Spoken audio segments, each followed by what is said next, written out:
Hello and welcome to one of the last units in AP Comparative Government. Today we're going to be talking about globalization and the future of comparative politics. Our guiding question for today is how do global forces shape local communities?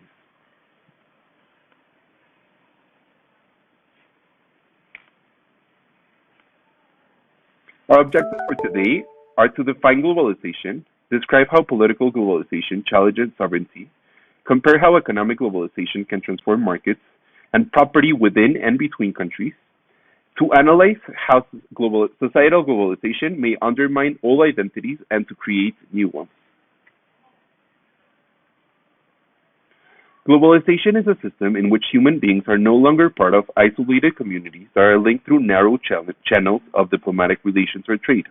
Entire societies are now directly connected to global affairs. Thus, globalization represents a change in human organization and interconnection. Globalization has a number of potential implications for comparative politics. It breaks down the distinction between international relations and domestic politics, making many aspects of domestic politics subject to global forces. The globalized system can also work in the other direction, essentially internationalizing domestic issues and events. In short, globalization is a process that creates intensive and extensive international connections, changing traditional relations of time and space.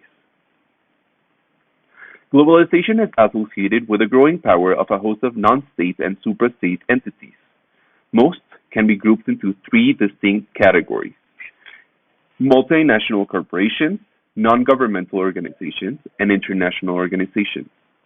All three organizational forms are decades, if not centuries, old, but their role and impact are rapidly expanding as they benefit and contribute to globalization. MNCs are firms that produce, distribute, and market goods and services in more than one country. They yield assets and profits far larger than the GDPs of most countries in the world and are able to influence politics, economic developments, and social relations through the goods and services they produce and the wealth at their disposal.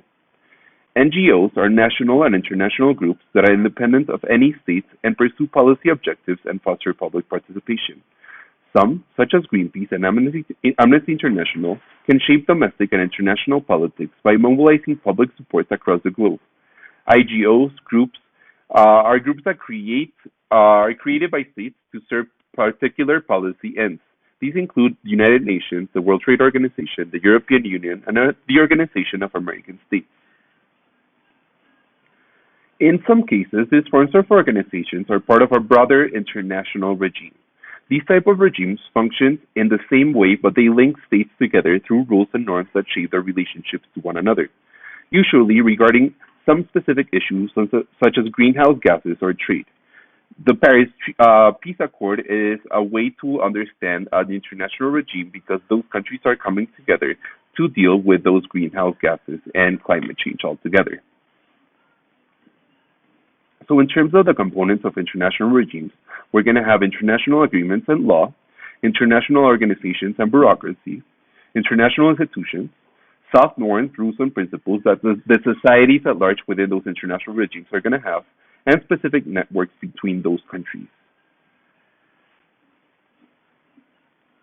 Some see globalization as a force that will bring about this dramatic political change, but whether such a change is to be welcomed or feared is uncertain. At the core of this debate is the fact that globalization and globalized institutions complicate the ability of states to maintain sovereignty. In some cases, states may give up sovereignty intentionally, giving authorities to IGOs, for instance, to gain some benefits or alleviate some existing problems. Some believe that political globalization may bring about a more peaceful world order, constraining state tendencies towards violent conflict by dispersing sovereignty among numerous actors and diminishing the capacity and autonomy of states. However, others think that the state might be hollowed out. What we know is that globalization has encouraged democracy, but empowered anti-democratic actors, has promoted globalized markets, but also globalized crime, and has given rise to more informational awareness. So basically, when we talk about globalized trade, we have to also understand the caveats of that trade and the caveats of globalization as a whole within a given state and within a given society. The origins of economic globalization stem from the Bretton Woods system, a global economic regime created in 1944 to manage international economic relations, whose instability was commonly cited as a driving force behind the Great Depression and World War II. Three important institutions emerged from the Bretton Woods system: the International Monetary Fund, the World Bank, and the General Agreement on Tariffs and Trade, called the GATT or GATT, later replaced by the World Trade Organization. The objectives of these three institutions were to expand and manage economic relations between countries. The IMF helps manage exchange rates between countries and provide loans to states in financial difficulty. The World Bank provides loans and technical assistance to advance development in developing countries, something we discussed in the previous chapter in terms of the neo-colonialism that is formed between the relationships of core countries and these type of organizations and periphery countries, which are developing states.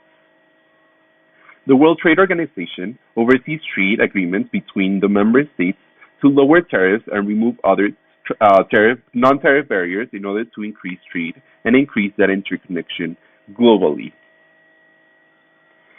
The Bretton Woods system also helped facilitate the policies of the Washington Consensus, which emphasized rolling back the state's control over the market through privatization, deregulation, trade, and financial liberalization. The best known example of this intersection among globalized labor, technology, and markets is offshore outsourcing. Outsourcing has long existed. It is simply one process a firm uses to move some of its work to a secondary business that can do the work more efficiently or cheaply. This allows a country to produce more efficiently, but might also promote neocolonialism. Some international companies are going to be hiring different actors in China and Thailand and Mexico in order to actually be able to pay for that labor cheaply, to produce more, and to be able to maybe pay some taxes in a different country in order to evade taxes in the country that they're from. However, when we're hiring people at a really, really low salary in terms of the country at hand, the country where we're outsourcing people, then that those people are going to be having a really, really low income. They're going to be having really, really harsh working conditions because the laws of the country allow them to have those working conditions, allow them to have that really low income, which is only benefiting the companies that are intervening in those countries. It's not necessarily benefiting the economy of the country where neocolonialism is happening. Socially, one clear result of globalization is global cosmopolitanism, a term that comes from the Greek word cosmos, or universe, and polis, or state. Cosmopolitanism is thus a universal, global, or worldly political order that draws its identity and values from everywhere. Historically, the cosmopolis was a physical space where the disparate ideas usually came together, notably a city. Capital cities are cosmopolitan because they bring in ideas from this globalized perspective. A globalized world, however, holds the potential for non-international cosmopolitanism that binds people together irrespective of where they are. This development of global cosmopolitanism and civil society could help facilitate democratic change across countries by informing and amplifying local political action. When the local becomes global, therefore it gets larger awareness, it gets more international